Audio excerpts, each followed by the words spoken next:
you're sitting there, you discover that Russian forces have now moved to the Dnieper River, have crossed bridges, and are headed down into Odessa.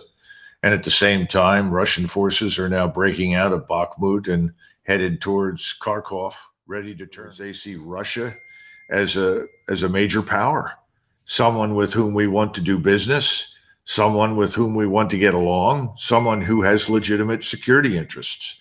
We also see Ukraine as a state with legitimate security interests. You mentioned in one of the previous interviews, and I read this myself, that apparently an American admiral has made statements that the United States is ready for a two-front war, that we can somehow do this. Could you expand on that? Because I remember a former Austrian painter in the 30s who thought he could do the same, and that didn't turn out quite well for him. Yeah. Two-front wars almost never do. And I don't think this man is related to the Austrian painter, but his name is Aquilino. Right. And maybe Mussolini. I don't know. Right. The bottom line is that he made a very irresponsible statement. We're ready for a two-front war as long as the two-front war lasts a week. In other words, after a week, all of your missiles and your capabilities to attack the enemy or counterattack the enemy are effectively exhausted. And this is back to the whole business in Ukraine from day one. Everyone marched into this thing believing Russia's weak. Russia is, quote unquote, Spain with a gas station. The Russians don't want to fight. The Russians won't do this, won't do that. They're incompetent, all this nonsense. This is the kind of mentality that is so dangerous, and that results in these irresponsible statements, because he effectively said, look, we've seen the Russians. We don't need to worry about them. And on the other hand, China, well, I think I have what I need to deal with China. This is the sort of thing that should never be stated in public. I think if Eisenhower were president, the man would have been sacked on the spot. These are not matters for discussion by senior officers in the military. These are matters for discussion by civilian heads of government. And even then, I think it would be extremely irresponsible to make such a statement. If we've learned anything from our experience in Ukraine, it has to be the enormous requirement to prepare for war. In other words, we and NATO have simply given up being prepared for real warfare. And we gave that up, I would argue, 30 years ago. And so now when President Biden or anybody in the Senate says, well, how many tanks can we get next week, or how many artillery rounds, or how many missiles, everybody's discovering that we have very limited capacity. In fact, we have almost no surge capacity. What you've seen in Russia is surge, a surging capacity inside its military-industrial complex. That's something we don't have.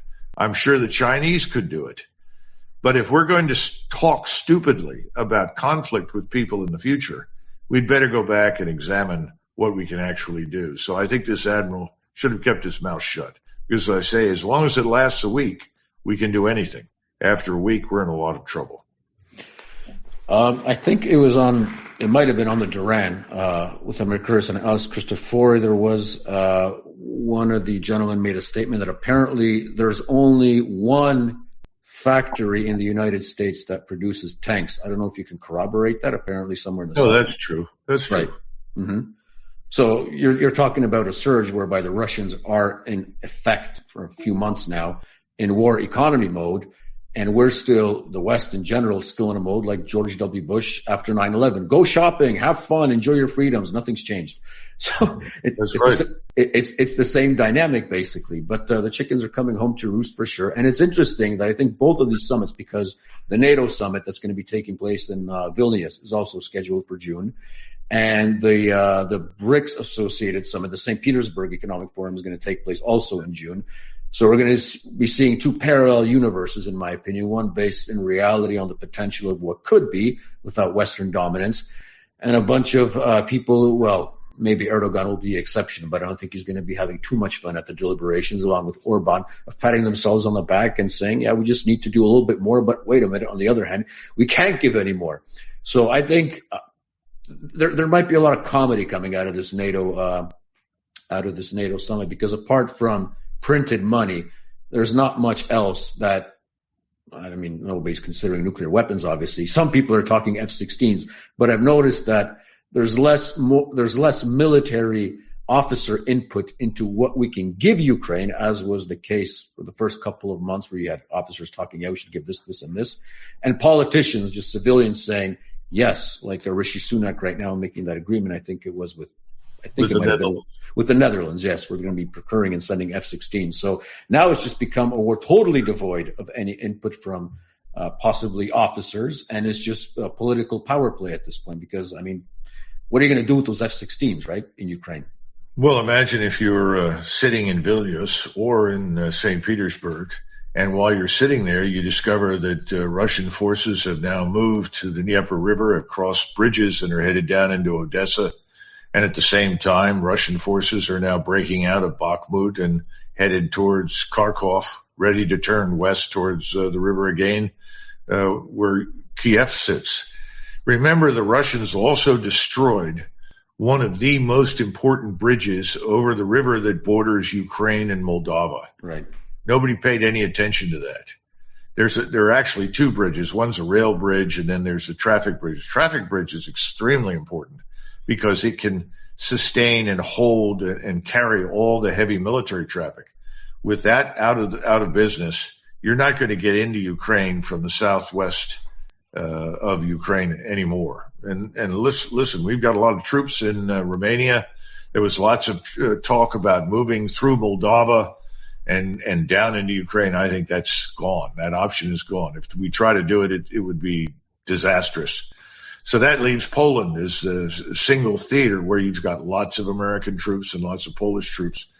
But if you're sitting in either of these places and the Russians are advancing, who wins that particular outcome? I mean, obviously, if you're in Vilnius and the Russians are advancing, it's a very uncomfortable feeling. If you're in St. Petersburg and you're talking about going to gold-backed currency in a new world led largely by China, Russia, and India, well, that's an extremely good feeling. I think that's where we're headed. Moving stateside, because I've noticed that there's an interesting phenomenon, which is characteristic of the upcoming presidential race, where you have, with all their imperfections and perfections, but you have two candidates, basically, and you worked for one and the other one interviewed you recently.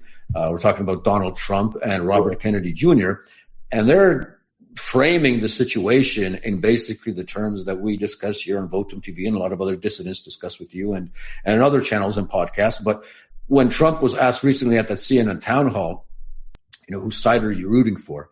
And I think he made a very profound statement. I'm saying this sincerely. He says, the important thing right now is to stop the killing, which people would say, oh, but Trump is bullish. He's a blowhard. And all of a sudden he becomes this humanitarian, which I think was sincere, because the important thing you have to do right now, considering the slaughterhouse that Ukraine is you got to stop the killing.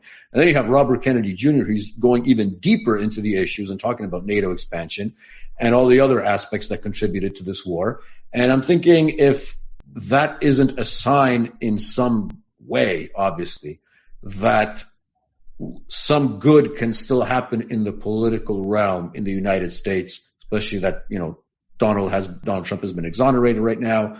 Bobby is doing pretty well in the polls, considering he's a first timer and he's fairly fresh. And the panic on a lot of other people's sides. I mean, Biden has said he's not going to have any debates because why? He's the incumbent.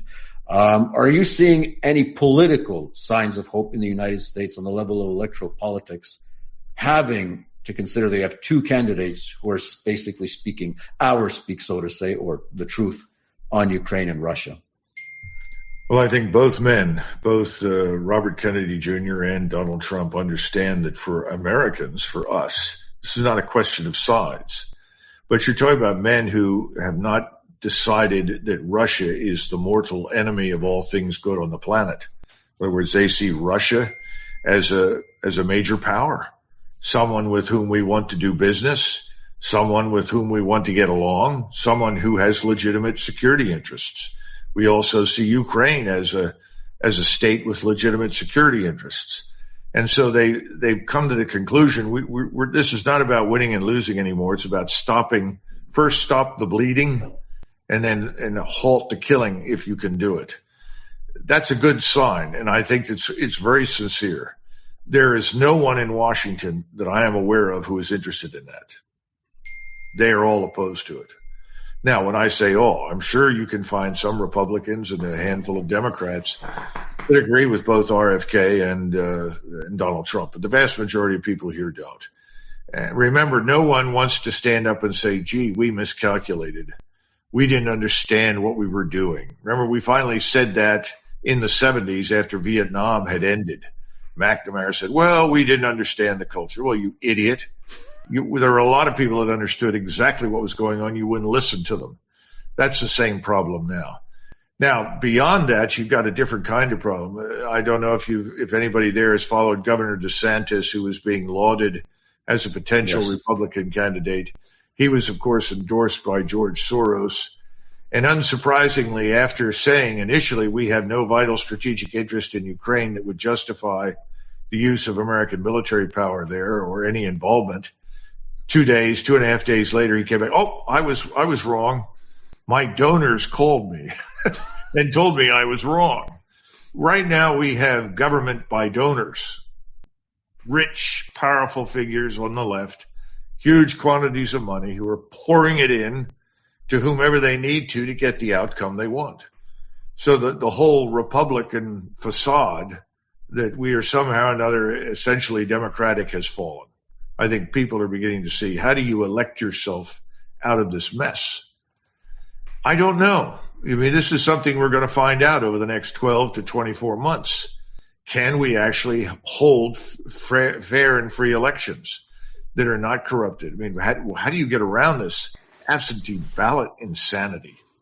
You know, how do you stop the influence of someone like Zuckerberg, who moves into blue state cities, big cities around the country, spends $450 million to effectively support actions that we largely would regard as, if not illegal, then certainly wrong.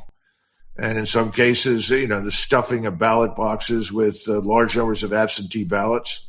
I remember the last election, I was getting calls from people in Las Vegas saying that in the lobbies of hotels and casinos, there were ballots everywhere. All you had to do was fill it out and stuff it into the box.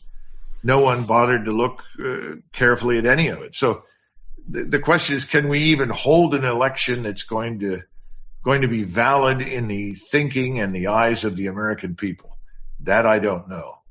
And we are distracted ultimately by a lot of other things. The top priority, I would say, for most people right now, other than trying to deal with the economic issues that are not going to go away quickly, given the fact that it took years for us to get to this point, is obviously the border.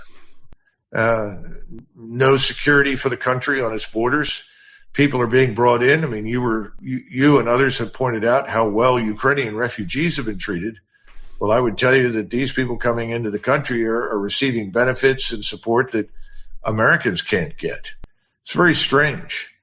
So these things are a big issue. And then, of course, there's criminality in the big cities. No one's willing to enforce the law anymore. If you enforce the law, you have a high probability of being attacked for doing so. So these are the number one priorities here, not what's happening overseas. The bad news, again, is that Americans are not looking carefully at what's going on overseas. They don't understand the potentialities for real disaster. I hope that the Europeans will wake up. I keep hoping that we'll see some governments change. I know the Germans have really, really had it with Scholz. There's no doubt about that. But I see no action. You've got to get a new government. You've got to get new leadership, steps up and says, that's it. And how do you recover economically without cheap energy? Cheap energy is the lifeblood of civilization. We can do it, but it's going to take us time. It'll take us about 5 years to recover from the damage that's been done over the last 2. Well, it's sort of an escape from LA or an escape from New York scenario, but happening before our eyes. But I think I speak for a lot of Polish patriots or rational thinking Poles who say, all those boys from Kansas, all those guys on the strikers, we sure as hell don't need them in Poland. You guys need them on your own border with Mexico. So we would like to make a formal request to all the American commanders in Poland. Do your duty. Go back to the United States and defend your own border. We love you guys, but we really don't need you here stirring up a war. Defend your own border. Indeed, America first all the way.